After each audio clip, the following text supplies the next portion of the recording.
Selanjutnya yang bertindak sebagai imam atau khotib pada Jumat kali ini yaitu Al-Ustadz Mahmudi dan sebagai Bilal Al-Ustadz Ahmad Fauzi. Demikian yang dapat kami sampaikan, kurang lebihnya mohon maaf. Ihdinas siratal mustaqim. Assalamualaikum warahmatullahi wabarakatuh.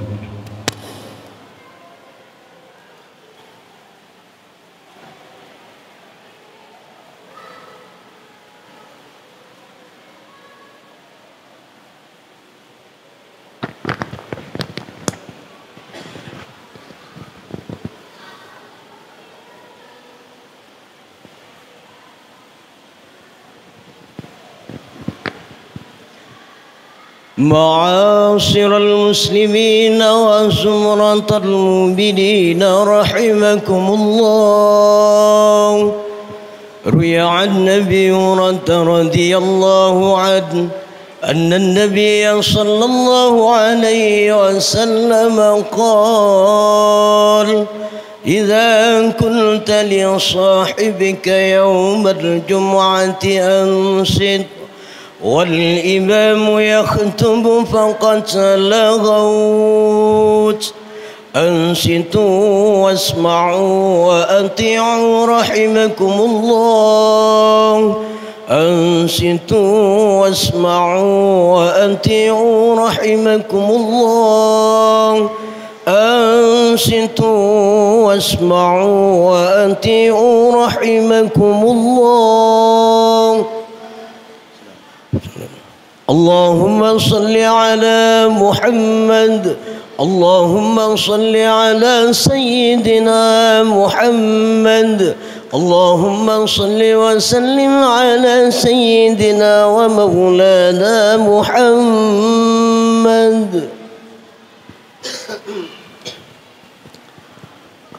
السلام عليكم ورحمة الله وبركاته.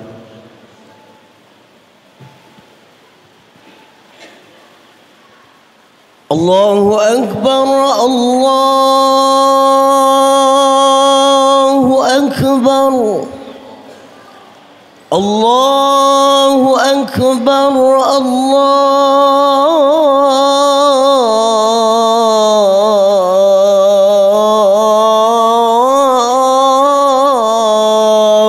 أكبر.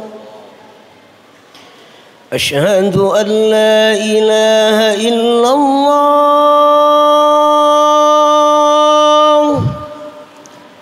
أشهد أن لا إله إلا الله.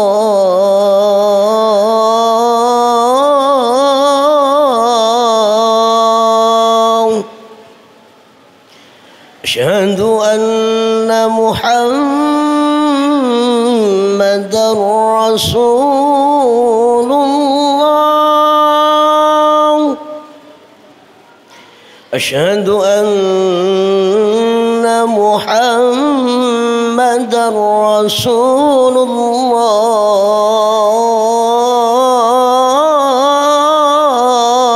الله.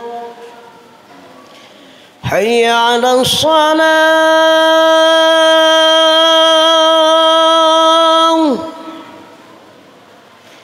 حي على الصلاة.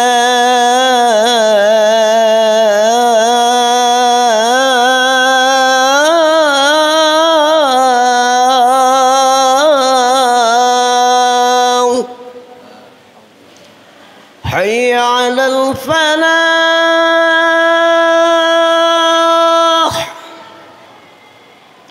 حي على الفلاح.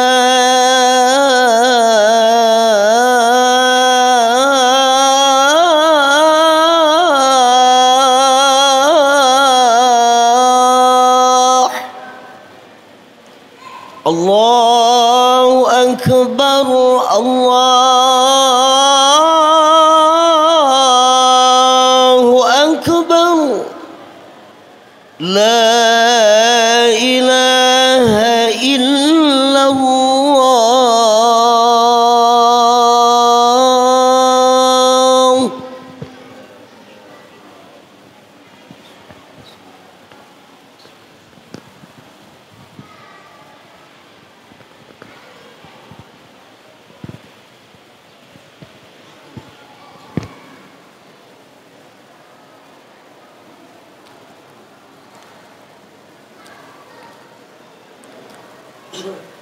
الحمد لله الأحد الفرد الصمد الذي لم يلد ولم يولد ولم يكن له كفوا أحد. أشهد أن لا إله إلا الله وحده لا شريك له، وأشهد أن سيدنا محمدا عبده ورسوله المسمى بطه وأحمد. اللهم صل وسلم وبارك على سيدنا محمد المجتبى المقرب. أما بعد، فيا أيها المؤمنون الحاضرون رحمكم الله، أوصيكم ونفسي بتقوى الله فقد فاز المتقون. قال الله تعالى في كتاب عزيزه: أعوذ بالله من الشيطان الرجيم، بسم الله الرحمن الرحيم. قل هل ننبئكم بالأخسرين أعمالا الذين ضل سعيهم في الحياة الدنيا وهم يحسبون أنهم يحسنون صنعا. Sadaqallahul azim. Jemaah salat Jumat yang dirahmati oleh Allah Subhanahu wa taala, wasiat takwa senantiasa dan akan terus mengawali setiap khutbah, karena dalam kehidupan abadi di akhirat kelak tidak ada yang bermanfaat kecuali takwa dan amal salih. Untuk itu marilah kita senantiasa berusaha untuk selalu meningkatkan ketakwaan dan keimanan serta kecintaan kita kepada Allah Subhanahu wa taala dengan cara mengerjakan semua perintahnya dan menjauhi semua larangannya kapanpun dan dimanapun kita berada. Kaum muslimin rahimakumullah, kita semua telah memahami bahwa syarat sahnya diterimanya sebuah amal salih adalah al-ikhlas dan al-ittiba'. Al-ikhlas artinya memurnikan maksud dan tujuan beribadah hanya kepada Allah dan hanya untuk Allah Subhanahu wa taala.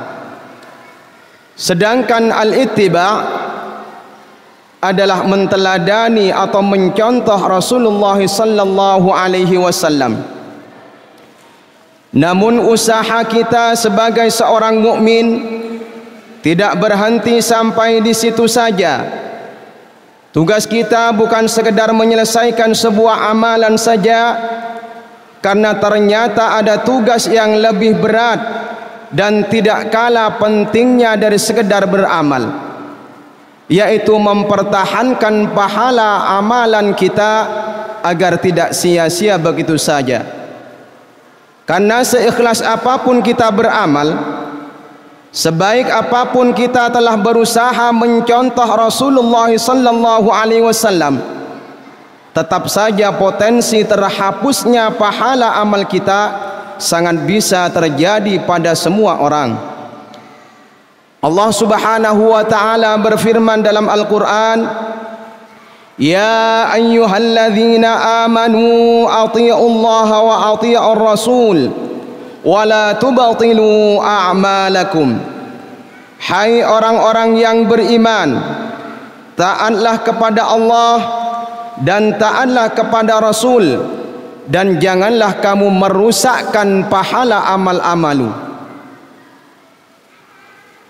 Di ayat yang lain Allah Subhanahu wa taala berfirman, Qul hal nunabbi'ukum bil akhsarina a'mala alladzina dhalla sa'yuhum fil hayatid dunya wa hum yahsabuna annahum yuhsinuna sun'a. Katakanlah, apakah akan kami beritahukan kepadamu tentang orang-orang yang paling rugi perbuatannya, yaitu orang-orang yang telah sia-sia perbuatannya dalam kehidupan dunia ini, sedangkan mereka menyangka bahwa mereka berbuat sebaik-baiknya. Kaum muslimin hafizakumullah, ayat di atas secara jelas memberi peringatan kepada orang-orang yang beriman agar jangan sampai mereka merusak dan bahkan menghilangkan pahala amal kebaikan yang telah dilakukannya selama ini.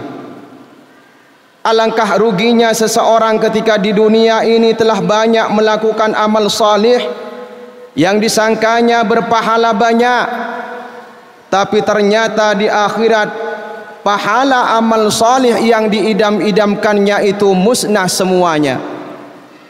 Oleh karenanya kita harus terus mengingatkan diri kita, keluarga kita dan kaum muslimin agar tidak sekedar puas setelah beramal salih. Lebih dari itu, kita berharap agar Allah Subhanahu wa taala menerima amal salih kita, serta kita merasa takut apabila amal salih kita ditolak oleh Allah Subhanahu wa taala. Hadirin jemaah salat Jumat yang dirahmati oleh Allah Subhanahu wa taala, di antara beberapa hal yang bisa merusak atau bahkan menghilangkan pahala amal kita, yang pertama di antaranya adalah syirik kepada Allah atau menyekutukan Allah Subhanahu wa taala.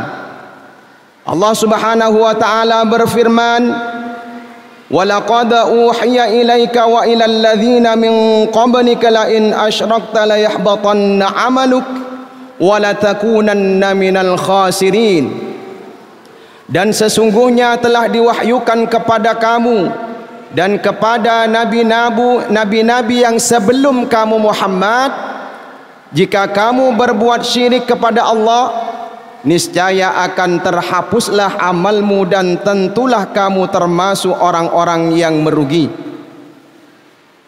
Kesyirikan adalah pelanggaran paling fatal kepada hak Allah Subhanahu wa taala, sehingga Nabi Muhammad sallallahu alaihi wasallam yang terjamin maksum pun terkena ancaman dalam ayat ini, apalagi kita sebagai manusia biasa yang penuh dengan dosa. Barangkali kita telah terhindar dari syirik besar, namun siapa yang menjamin kita bisa mengobati syirik-syirik kecil dari dalam hati kita? Syirik-syirik yang apabila dibiarkan akan berpotensi menjadi besar. Wal-'iyadu billah. Yang kedua, perkara yang akan menghapus pahala amal kita, yang kedua adalah merasa bangga terhadap diri kita. Nabi Muhammad sallallahu alaihi wasallam bersabda, ada 3 hal yang dapat membinasakan seseorang. Di antaranya adalah merasa bangga terhadap diri sendiri. Sebagai contoh, jika kita dimudahkan Allah untuk salat tahajud, maka janganlah langsung memandang remeh orang yang kesulitan bangun malam.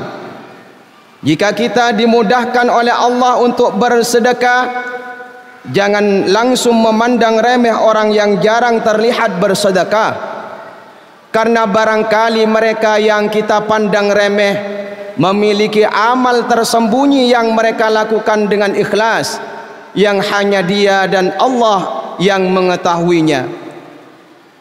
Karena pada dasarnya semua ibadah yang kita lakukan dan semua prestasi yang kita raih semata-mata karena pertolongan dan kemudahan dari Allah Subhanahu wa taala, bukan berasal dari kehebatan kita.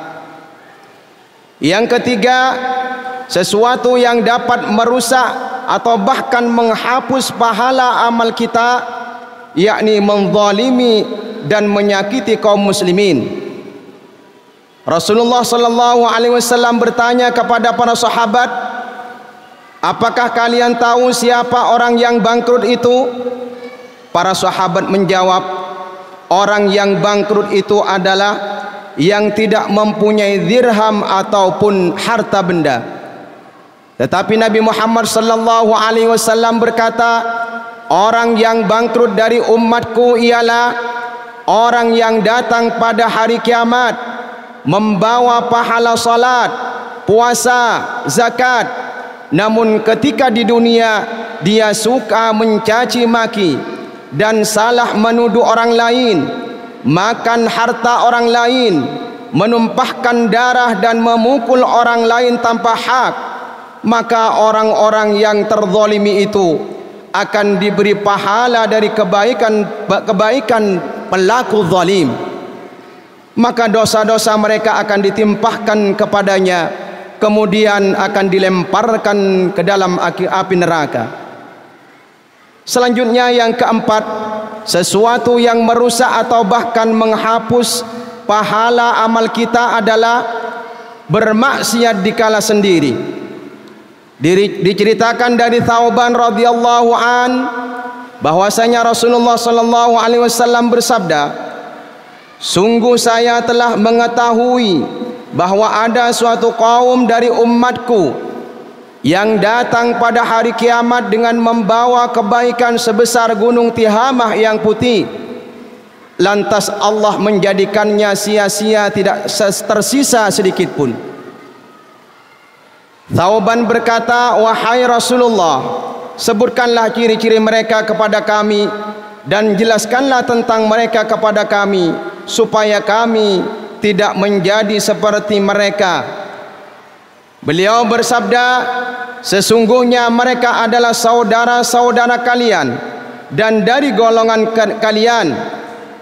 Mereka salat malam sebagaimana kalian mengerjakannya, tetapi mereka adalah kaum yang jika menyepi, tidak ada orang lain yang melihatnya dengan apa-apa yang diharamkan Allah, maka mereka terus segera melanggarnya. Itulah orang-orang yang akan kehilangan daripada pahala amal perbuatannya semasa di dunia.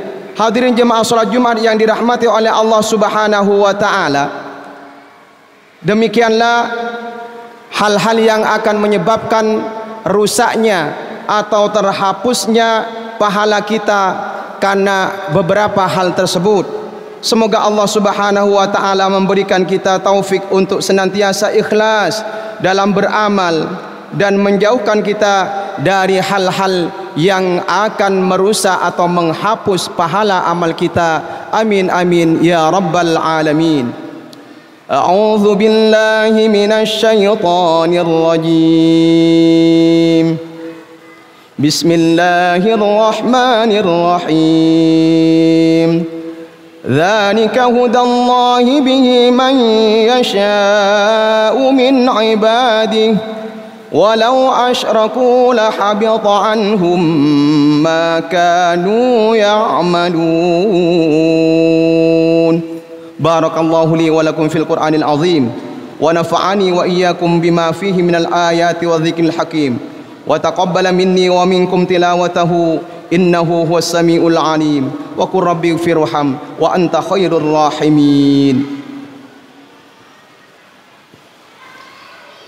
Allahumma salli wa sallim wa zid wa adim wa anim wa tafaddal wa barik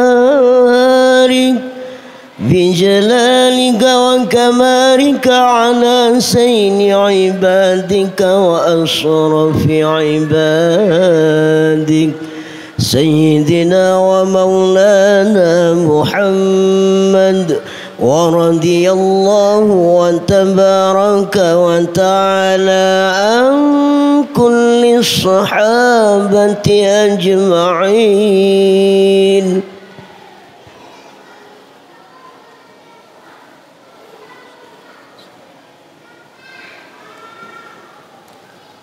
Alhamdulillah, alhamdulillahi hamdan katsiran kama amar. وأشهد أن لا إله إلا الله وحده لا شريك له إرغاما لما جحد به وكفر وأشهد أن سيدنا محمدا عبده ورسوله سيد الخلائق والبشر صلى الله عليه وعلى آله وأصحابه مصابيح الغرر. أما بعد، فيا أيها المؤمنون الحاضرون رحمكم الله، أوصيكم ونفسي بتقوى الله، فقد فاز من اتقاه. وافعلوا الخير واجتنبوا عن السيئات، واعلموا أن الله أمركم بأمر بدأ فيه بنفسه وثنى بملائكة المسبحة بقدسه، فقال تعالى في كتابه الكريم: أعوذ بالله من الشيطان الرجيم، بسم الله الرحمن الرحيم، إن الله وملائكته يصلون على النبي يا أيها الذين آمنوا صلوا عليه وسلموا تسليما. اللهم صل وسلم على سيدنا محمد وعلى آله وصحبه أجمعين، وارض اللهم على 4 الخلفاء الراشدين سيدنا أبي بكر وعمر وعثمان وعلي، وعلى بقية الصحابة والتابعين وتابع التابعين ومن تبعهم بإحسان إلى يوم الدين، وعلينا برحمتك يا أرحم الراحمين. اللهم اغفر للمؤمنين والمؤمنات والمسلمين والمسلمات الأحياء منهم والأموات، إنك سميع قريب مجيب الدعوات ويا قاضي الحاجات.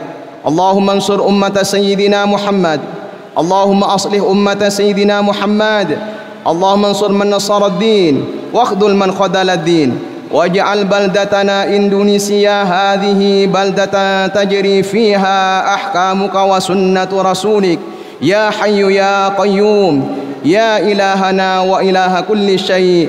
هذا حالنا يا الله لا يخفى عليك. اللهم دفع عنا الغلاء والبلاء والربا والزنا والزلازل والمحان وسوء الفتن ما ظهر منها وما بطن عن بلدنا هذا خاصة وعن سائر بلاد المسلمين عامة يا رب العالمين. اللهم أعز الإسلام والمسلمين، وأهلك الكفرة والمبتدعة والرافضة والمشركين، ودمر أعداء الدين، واجعل اللهم ولايتنا في من خافك واتقاك. ربنا اغفر لنا ولإخواننا الذين سبقونا بالإيمان، ولا تجعل في قلوبنا غلا للذين آمنوا، ربنا إنك رؤوف رحيم. ربنا آتنا في الدنيا حسنة وفي الآخرة حسنة وقنا عذاب النار، والحمد لله رب العالمين.